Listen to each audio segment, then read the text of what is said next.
Halo guys, Assalamualaikum warahmatullahi wabarakatuh. Salam sejahtera, salam sepak bola. Terima kasih sudah hadir di Hendro Channel. Untuk topik kali ini, ada kabar menarik dari channel Gazette, salah satu channel populer mengabarkan berita Timnas Indonesia. Video kali ini dengan judul "Mereka Terlalu Sulit Dianalisis". Mancini ingatkan Bahrain dan Cina.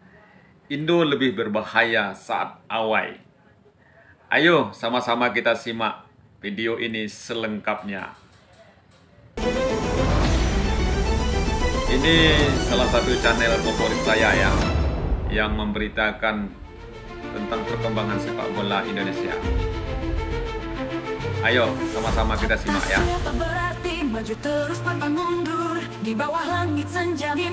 Musiknya bagus, sesuai dengan temanya.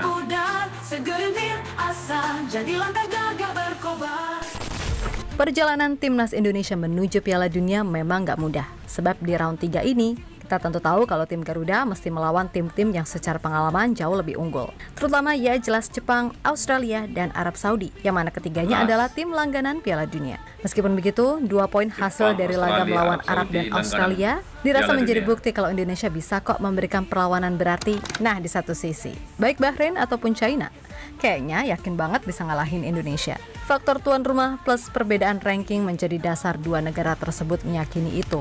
Akan tetapi nyatanya anggapan itu seolah disanggah oleh pelatih Arab Roberto Mancini, di mana timnas Indonesia benar-benar menjadi tim yang sangat sulit diprediksi lantaran nyaris setiap match komposisi pemainnya selalu beda.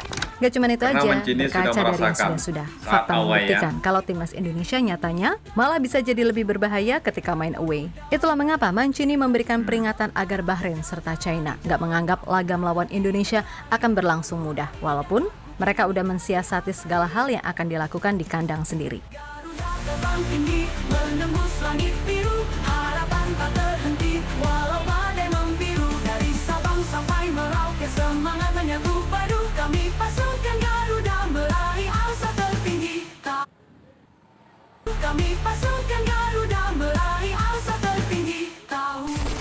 Persiapan demi persiapan terus dilakukan PSSI agar di bulan Oktober nanti timnas Indonesia bisa meraih hasil maksimal. Dimana selain memastikan semua akomodasi lancar, PSSI juga berupaya agar May Silgers dan Eliano Reinders bisa segera beralih jadi WNI untuk kemudian didaftarkan. Nah, dengan komposisi yang ada plus masuknya Mace dan Eliano, harusnya target meraih 2 kemenangan atas Bahrain ataupun China bukanlah hal yang mustahil. Meskipun di satu sisi 100% itu nggak akan mudah didapat, karena pastinya mereka pun juga nggak mau malu di kandangnya sendiri. Bahrain setelah kena hajar 5-0 dari Jepang, pastilah bertekad akan melakukan apapun buat menang. Dan semua tahu kan, kalau tim yang satu ini udah ketahuan kontroversinya gimana? Enggak pemain, enggak supporter, enggak federasinya, semuanya sama aja. Kemudian China juga pastinya akan melakukan apapun usai di 2 laga pertama kalah mulu. Lalu mereka juga nggak mau kena amuk supporter lagi. Yang mana itu diperkirakan bakal lebih parah andai mereka nggak bisa menang atas Indonesia yang secara ranking jauh di bawah. Dan jangan lupa, Branko Ivankovic tentu nggak mau jadi korban selanjutnya dari Shin Taeyong. Setelah kemarin, Graham Arnold masuk daftar terbaru sebagai pelatih yang out usai mendapatkan hasil minor melawan Indonesia. Ketar-ketir ini.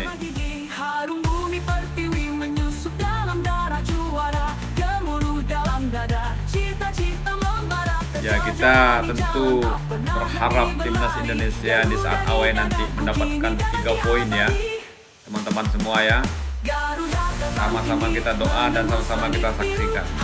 Yang penting kita optimis. Sementara itu, Roberto Mancini seperti memberikan isyarat kalau tim seperti Indonesia benar-benar gak bisa diremehkan. Bahkan ia pun cukup kaget. Gimana bisa tim semacam ini ada di ranking yang begitu jauh? Gak tahu aja dia. Dulu PSSI bobroknya kayak gimana. Nah, bagi Mancini, baik Bahrain ataupun China sebenarnya sah-sah saja percaya diri buat mengalahkan Indonesia. Tapi jangan sampai rasa percaya diri itu berubah jadi terkesan meremehkan hanya karena ranking FIFA. Sebab menurutnya, tim Indonesia adalah tim yang sangat sulit dianalisis permainannya. Hal itu lantaran nyaris setiap match, komposisi pemainnya selalu berubah. Contoh di laga versus Arab, Mancini sebelumnya pasti udah mempelajari soal kualitas kiper Indonesia, yakni Hernando.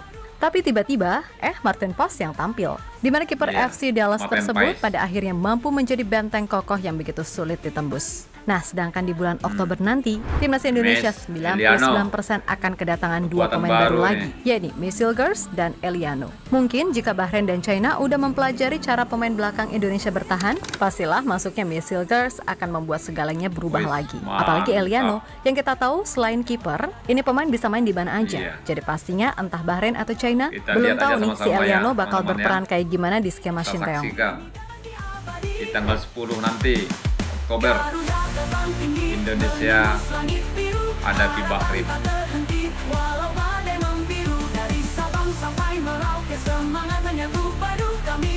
Tentu teman-teman semua sudah tidak sabar ya menunggu tanggal 10 Oktober di tanggal 15 menghadapi China.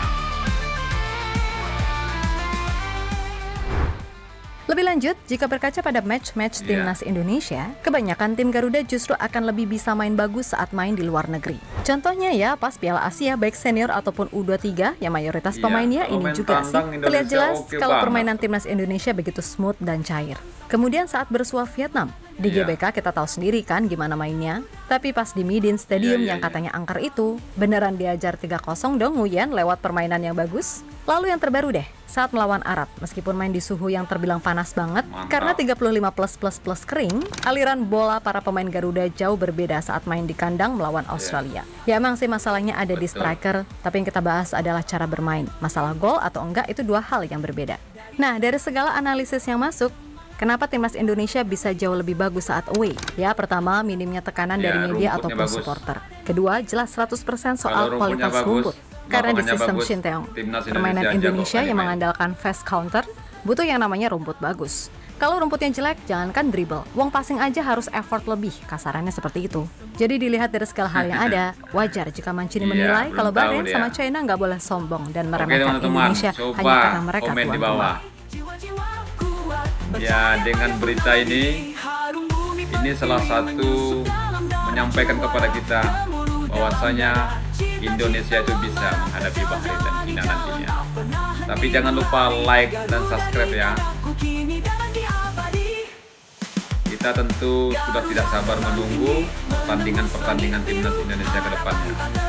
Kita doakan aja timnas mulus, dapat poin, apalagi kalau bisa langsung tembus di ronde ketiga ini ke Piala Dunia. Tapi masih ada, kalau tidak tembus masih ada di ronde keempat. Itulah Indonesia akan membuktikan lagi. Yang jelas, doa teman-teman mudah-mudahan dikabuli sama Allah.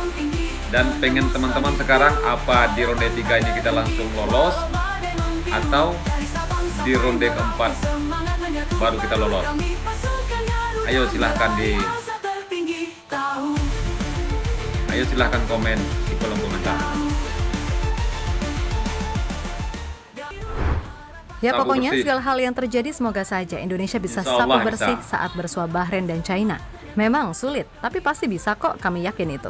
Dan semoga juga kalau proses pencarian striker baru udah menemukan titik terang. Karena jujur aja nih, walaupun Hoki dan Sananta ini sangat potensial dan udah menunjukkan sedikit kemajuan, tapi untuk bertarung di level round 3 masih terbilang berat. Akan tetapi kami pun yakin kalau Hoki dan Sananta mau belajar khususnya semua hal yang diajarkan oleh Yong Ki-hun, pasti mereka berdua bisa mendapatkan kesempatan dari Coach Shin. Secara umur mereka masih muda, hanya mungkin reading the games-nya serta penempatan posisi yang masih harus ditingkatkan. Karena jujur aja nih, sistem Coach Shin ini walaupun terkesan simple, tapi asli deh itu ribet dan butuh tenaga yang super karena harus main dengan intensitas tinggi. Ya kalaupun misal dalam waktu dekat barisan penyerang baru yang benar-benar siap pakai belum bisa, ya udah maksimalkan apa yang ada. Asal semua pemain paham job desk-nya masing-masing dan bisa main sesuai arahan Coach Shin, pasti hasilnya bagus. Termaksud ya soal Hoki dan Sananta. Semangat terus dan buktikan kalau kalian bisa.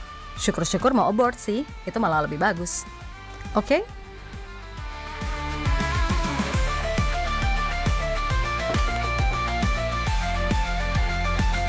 Ya, oke teman-teman, sepanjang berita yang disampaikan oleh channel Gazette tadi, semuanya sangat membuat kita merasa yakin bahwasanya timnas Indonesia itu sekarang sudah ditakuti oleh lawan-lawannya. Tentu kembali lagi kepada kita harus percaya, harus dukung terus, beri semangat, jangan sampai ada pandangan-pandangan yang lain. Yang jelas, kita optimis, kita yakin Timnas Indonesia bersama Sintayong bisa melaju terus dan di backup sama Ketua Umum Erick Thohir, Ketua Umum PSSI Bapak Erick Thohir. Bapak Erick Thohir tentu sudah tahu apa kebutuhan dari Timnas Indonesia. Sekarang kita tinggal menunggu dan melihat perkembangan Timnas ke depannya.